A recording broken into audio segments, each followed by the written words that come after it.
You know, I thought about doing this video just to counteract the metric ton of toxicity review bombing this amazing episode, which I can't. Oh, god dang it. I'll do that later. This was going to be a simple list of things worth appreciating within the episode, a kind of cinema wins to counteract the review bombing stupidity, but it ended up being a lot more than that. So I'll switch between the list and building to the big thing. If there's something I don't mention in this video, mention in the comments so we can appreciate it together. We'll start with Bill and Frank meeting. I think we all had a good laugh when Bill said if he fed Frank, every hobo would come around looking for a free meal like gets to Arby's, and Frank points out the logical fallacy in that. But beyond it being a funny interaction, it's even better than that. Thanks to this exchange, we learn 3 quick things. Bill comes locked and loaded with reasons to not let anyone close. It comes with the territory in a post-apocalypse, but we know from later details that the mentality started well before the infection. Bill's reasons are not completely logical, Arby's, and even though Frank is at a 100% disadvantage in the situation, it doesn't stop him from correcting Bill, pushing back. BuzzFeed, I know, stay with me, reported on a classroom exercise where the teacher had all their students crumple up a piece of paper and try to make it into a recycling bin. The recycling bin was in the front of the class and the students were seated in rows. The exercise was meant to teach the students about privilege. The students in the front row had the easiest time, shorter distance, no people in front of them blocking their view or shot, while naturally the further back you went, the harder it was for students. An interesting detail was that the students in the front row never complained about the unfairness of the situation, while the students further back could immediately identify the problem. This will be relevant soon. When Frank is in the shower, Bill brings him a change of clothes. Considering that Bill as a man we'll learn is fixated on resource management, it's not only nice because it was unprompted, but because it gives another hint at Bill's character. There's a line from The Whale that goes something like, "Do you ever get the feeling people are incapable of not caring?" Despite everything we've seen that would lead us to think differently, Bill can't help but care. And this moment after Frank says, "Thank you! This is amazing!"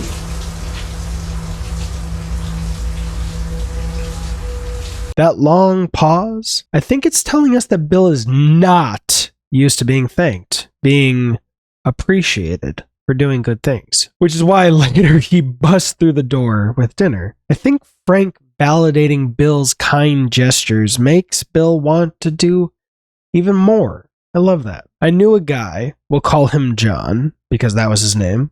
The last time I saw John, over a decade ago, I was hosting a double date Monopoly night. He was dating a friend of mine from high school, and I was dating my girlfriend at the time. We'll call them Merle and Anna, not their real names. My playstyle is offer trade so good the other person can't refuse. An offer they can't refuse, but without the threats. Why did I do that accent? So I would offer John trades that benefited him enormously, and he would turn them down, which on its own is totally fine. The thing was, he was giving the ladies at-cost trades or better. So basically, he was making their night and fucking me over, which is just not a gameplay style I much appreciate. And because they were having a great game, much like those students in the front row, the ladies didn't notice how he was treating me unfairly. I couldn't even call him out on it because I would have seemed like the irrational one for getting angry at him. He was unquestionably being a dick, but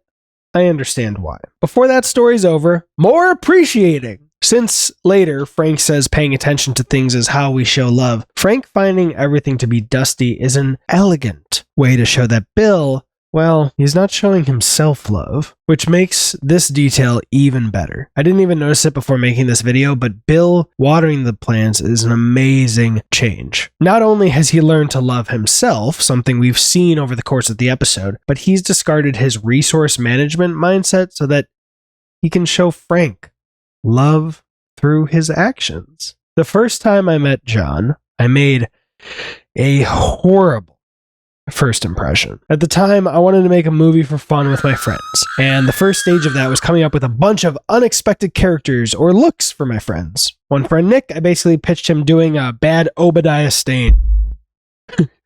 My girlfriend at the time, different lady, I had the idea she should shave half her head So she had long hair on one side and just bald on the other. Silly shit. When I met John, he basically struck me as literally like a Ron Swanson, is how I could describe it to you. A man's man, as we would say back then. So my suggestion for him, besides walking with a dope fucking cane, was his character would be gay. And because I wanted to show that I wasn't gonna ask someone to do something that I wasn't willing to do, I said I'd play a gay character with him. And it'd be hilarious, because who'd expect a Ron Burgundy type, a John type, to be gay? And I already want to point out one flaw in that. There is a huge difference between thinking a gay character is funny because they're funny and thinking a gay character is funny because they're gay. I was doing the latter, which was already bad on my part. But also, it turned out John was bisexual. We know now that the idea of a gaydar is fucking dumb, as if we could have some sixth sense that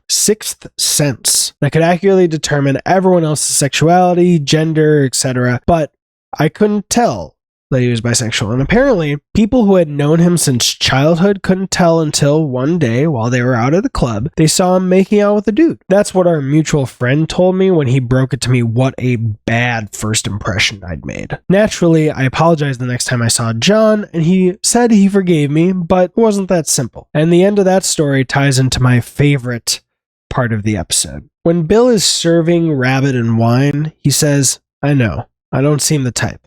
And Frank says, "No, you do." First off, I'm straight up stealing that line. If anyone ever says, "I know I don't seem the type," whether I think they do or not, I'm responding with, "No, you do." Because this is the big thing. In this moment, Bill feels seen. After a lifetime of keeping the biggest part of himself shut off from the world, Frank sees him. Kind of like how Isaiah Bradley needed to be seen in Falcon and Winter Soldier, which made me bawl my damn eyes out, by the way. We all need to be seen. It nourishes us. This nourishes me, in a way. And for John, after decades of not being seen by his friends, I can imagine how nourishing it was for him to be seen. And then I come along acting a fool, trivializing this important part of him. No wonder he didn't forgive me, and I can't say I blame him. Even though I meant it back then when I apologized, I can understand a lot more of the nuance now. Partly because of amazing pieces of storytelling like this episode of The Last of Us, which makes the review bombing even dumber. Like, how are people so set on having the same narrow variety of stories? Like, this story literally wouldn't work if it was the same script but a straight couple. Side note, apparently that wine's pretty good. And I want to do a private live stream where we try the wine, but I am struggling financially. So I just added a small stretch goal on Patreon if you want to make that happen. And when I say we try the wine, I mean I'll have my own wine. Thank you, patrons. If you are of age, you can get your own. And since there were a bunch of little things that didn't quite fit into the flow of this video, you decide. Would you prefer a few shorts after this to highlight all the little things that weren't able to fit in here, or like a part 2 that's just boom, boom, boom, boom, boom list? Speaking of being seen, YouTube thinks this video should be seen by you, and I gotta shout out this one. I'm really proud of it, but it died on the vine. Also, thank you everybody who voted over on the community tab to make this the next video. That will be a very active and important part of this channel, so go over there.